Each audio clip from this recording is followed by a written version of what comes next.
Welcome to 72 Dragons Health. Today we have the honor of speaking with Michal Siewierski. Michal is an award-winning nominated television producer and filmmaker.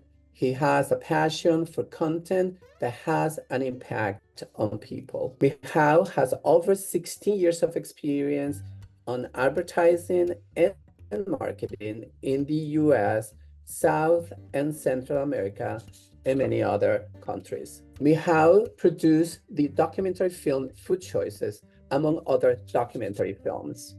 Food Choices is currently featuring on Apple TV, Google Play, Amazon Prime, and other platforms in 190 countries, and has been translated to over 20 different languages. Michal, thank you for sharing with us today. Thank you. Thank you for the invitation. I'm glad to be here. Michal, can you share about your journeys studying in Poland in the field of television and film production? Sure. So actually, I was born in Poland, but I left as a little kid. So I kind of moved around the world quite a bit with my parents when I was a kid for different reasons. And we lived in Portugal for 5 years, in England, and then we ended up in Brazil, where I grew up, basically lived there for 18 years. And then when I was in my early 20s, I immigrated to the United States, and I've been here for over 20 years now. So I would say all my career, when it comes to television and film, has been here in the United States, and done work with other markets, with like some of the Latin American countries, but from here, from the United States. Great. What motivated you to do a film on food choices, and how do you think this film is unique or different from other film productions on this topic? Sure, yeah. So Food Choices was actually my first documentary. I started working on it in 2014. It was released in 2016. At that time, I was still working as a full-time TV commercial producer at an advertising agency, but I was kind of tired of the ad agency world, producing, just making commercials, sometimes for companies or people or politicians that did not align with my views of the world. So, I had a little bit of a moral dilemma back then, and I wanted to use my skills to produce content that could bring something beneficial to people and society. So it coincided with a time in my life when I was going through some health issues. I had gained a lot of weight, and I was having, high blood sugar, high cholesterol, blood pressure issues at a, relatively young age. And that was kind of a wake-up call for me to do something about my lifestyle. And after, trying dozens of diets, trying to, dozens of different approaches, the one that really worked for me was a whole food plant-based diet. And then I kind of went down that rabbit hole, read the book, The China Study, watched a few other documentaries that kind of set me up on this journey of creating this film, because I needed to produce something to explore more this topic of the plant-based diet. There were a couple documentaries at a time, but I wanted to go more in depth into certain areas and explore this topic a little more and share with people what to me has been really beneficial when it comes to my health. Basically, after I started whole food plant-based lifestyle, within 12 months, I lost, a lot of weight. I went from like 230 pounds to 170 pounds. All my biomarkers, my blood work went back to normal. So I was kind of sold on the lifestyle, and I wanted to share it with the world, something that worked so great for me. And then just embarked on this journey of interviewing dozens of doctors and experts around the world. Very impressive.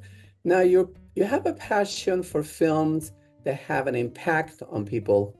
How do you go about choosing a topic that matters? The luxury of being able to pick my own topics, and if I feel it just kind of comes naturally. If there's something that I'm experiencing in my life, or learning about, that I think could have to people, and it's an interesting topic, potential when it comes to marketing, and potential when it comes to viewership, I want to combine both, right? I mean, if I make a film about organic gardening, it might not get a lot of views, right? So even though that's something I enjoy, I probably will never make a film about it. But when I see a potential on a topic, that is both something that could get good viewership, and would be decision to make, to invest, a couple of years of my life into making a film, and then of course get a return, because after all, I mean, that's what I do for a living.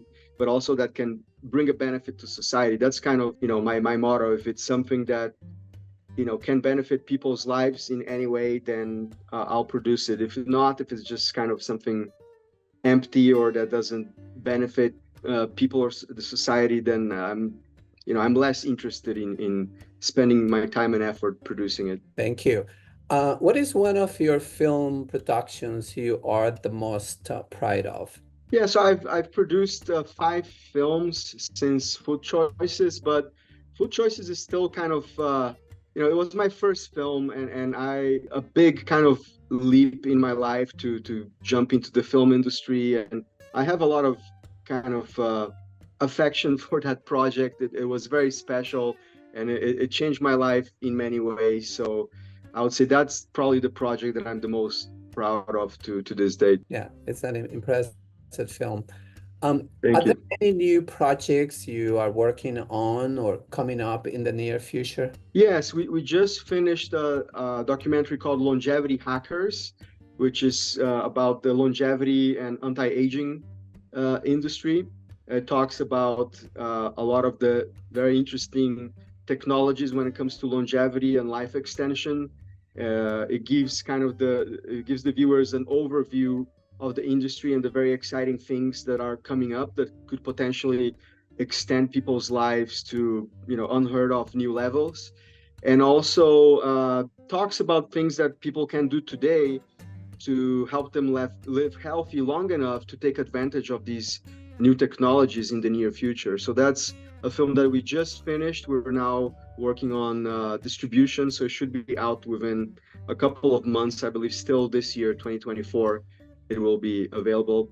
And we also just finished a documentary that's available for free on YouTube about Bitcoin, which is completely different. That was my first documentary that was not kind of health or environment related, but Bitcoin also, I believe, can bring a lot of positive things to the world. So, when it comes to financial health of our planet. So that was also an important film for us, and it's out there. It's called God Bless Bitcoin, and it's available for free on YouTube. It's got over like a couple million views already, so it's doing pretty well. Impressive. Michal, thank you so much for sharing the exciting work you are doing in the field of television and film production. And we wish you much success in your future projects. Thank you very much. Sounds great. Thank you so much.